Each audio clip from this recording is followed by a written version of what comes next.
Hello, it's an honor to be participating in this gathering with all of you and to be part of this workshop with this esteemed group of panelists.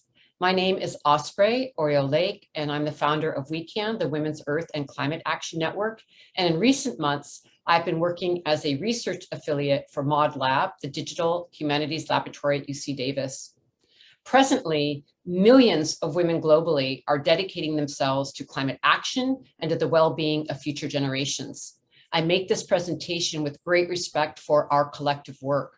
In particular, I'm thinking of Indigenous, Black, and Brown women, women from the Global South, who not only are experiencing the most severe impacts of the climate crisis, but they are also often the leaders of the most important climate solutions, like Nima Namadamu, who is reforesting damaged lands and protecting old growth forests in the Democratic Republic of Congo, or Patricio Galinga of the Sadiaco people in Ecuador, who has fought off extractive industries for decades to protect the Amazon. In this workshop, session 93, we are discussing whether gender equity is a driver of CO2 emissions reduction. And our team has reviewed a number of studies that indicate, yes, gender diversity in leadership is a driver of change. When women are represented in leadership, CO2 emissions go down and conservation goes up. In this talk, I'm first going to review some of the data we found, highlighting the most compelling studies that show women's leadership is a driver of CO2 emissions reduction.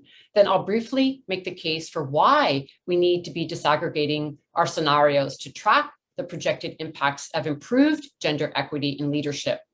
Finally, I will look towards the state of gender and climate communications in general, drawing upon the Women Speak archive compiled and hosted by the Women's Earth and Climate Action Network. So first, the review of studies.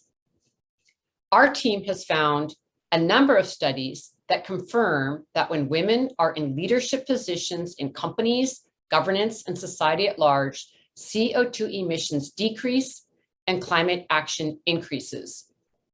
The study we found that seemed to have the most application for scenarios modeling is a 2019 study from the journal Sustainable Development, in which researchers used panel data from a sample of 72 countries between 1971 and 2012. The study shows that a 1 unit increase in a country's score on the Women's Political Empowerment Index is associated on average with a 11.51% decrease in the country's CO2 emissions.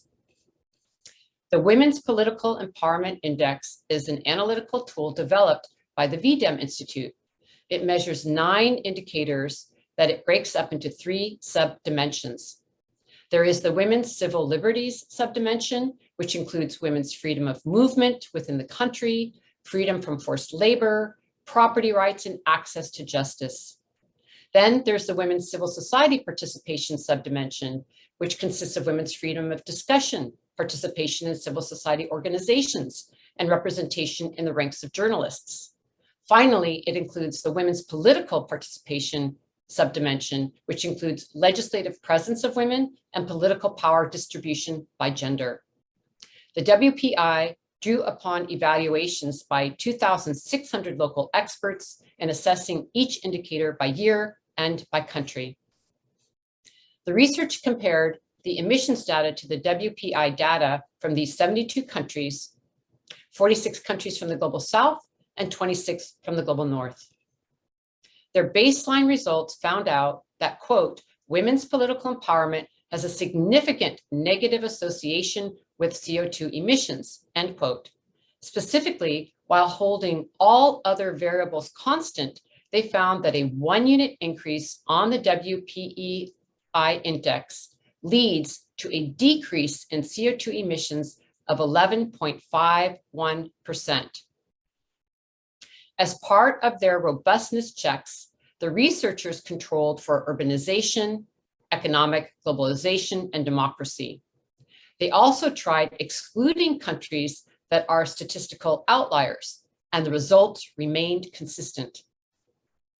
Overall, including the 11.51% drop in emissions, there are several noteworthy findings from the study. All three subdimensions were found to make a difference. Women's civil society participation was found to be the biggest driver of emission reductions, followed by political participation, followed by civil liberties. Over time, however, they included that the three subdimensions reinforce each other. If we lose one, we lose the others. Even in the short term, the researchers found that women's civil society participation significantly reduced CO2 emissions at the 10% level. However, the significant 11.51% emissions decrease is associated with the long run coefficient, meaning conditions of gender equity in leadership must remain stable over time to achieve this result. Gender equity must happen at a deep systemic societal level to ensure long-term transformation and inclusion if we want to see significant reduction in emissions. This, however, isn't the only study we found highlighting the impact of women's leadership.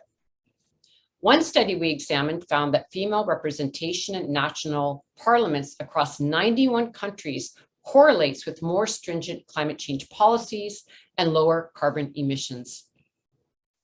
Another study we looked at found that firms with more women on the board and or in leadership positions are less often sued for environmental infringements. Likewise, Yale survey data found that women in the United States are more likely to express concerns regarding climate change than men and are more likely to support policy measures to curb CO2 emissions. This is just some of the quantitative evidence we reviewed that indicates that disaggregation for gender diversity in leadership would improve the predictive capacity of our models. Extrapolating from this evidence, we can also conclude that when women are included in decision-making processes, it is more likely to lead to more ambitious climate policies. In the past, gender has only been included regarding climate impacts. Clearly, from these studies, gender needs to be included in future scenarios as a driver.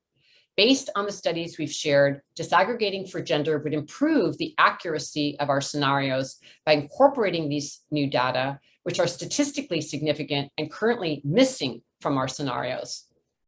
Treating gender as a driver would improve and provide policymakers with further understanding of why efforts to improve gender diversity are essential for keeping global warming below 1.5 degrees Celsius. Furthermore, including gender as a driver would also bring awareness to the intersection between the struggles for gender equity and climate justice. Looking beyond the scientific models themselves, we might explore how efforts to improve gender diversity and equity in climate discourse may ultimately aid the efforts to mitigate anthropocentric climate change by amplifying the many strategies and solutions offered by women leaders at all levels of governance and decision-making. At this time, the voice and rights of women often continue to be suppressed and excluded in climate discourse. As of 2018, only 20% of authors of the Intergovernmental Panel on Climate Change, IPCC, were women. Also, preliminary studies tell us that women are less likely to be interviewed in the media as an expert or decision maker regarding climate. Such research is very difficult to find, highlighting the need for more data on this gender gap in climate communications. So, thus far in this presentation, we have focused on quantitative analyses that demonstrate the important role of women's leadership in reducing CO2 emissions and the current gender gap in climate communications. And now I would like to take a moment to share with you some qualitative materials.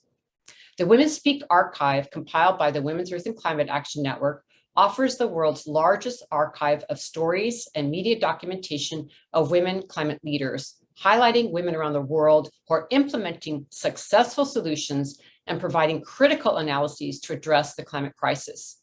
These stories may be treated as case studies of the way women are at the forefront of climate action. Women Speak: Stories, Case Studies, and Solutions from the Front Lines of Climate Change is a web-based research database and initiative designed to shift the narrative as we collect and share thousands of stories and media narratives by and about women leading struggles and solutions for climate justice under 14 cross-sectional themes. from women's leadership in forest and biodiversity, protection, to Indigenous rights, to renewable energy advances, from fossil fuel resistance to climate policy, from new economies to water protection, women are leading the way. To summarize, today we reviewed evidence that supports the inclusion of gender as a driver in predictive climate data, models, indices, and future scenarios. Drawing upon the latest scientific data that connects women's leadership and emissions reduction, and also looked towards the qualitative evidence that we have compiled as part of the WECAN Women Speak archive. Looking at the scientific evidence and the lived experiences of women worldwide, we see that when women are in leadership positions, CO2 emissions decrease. This is statistically significant, and this is why it is essential to disaggregate for gender as part of the scenarios. Here are the citations and my contact information. And with that, thank you very much for your attention to this critical matter.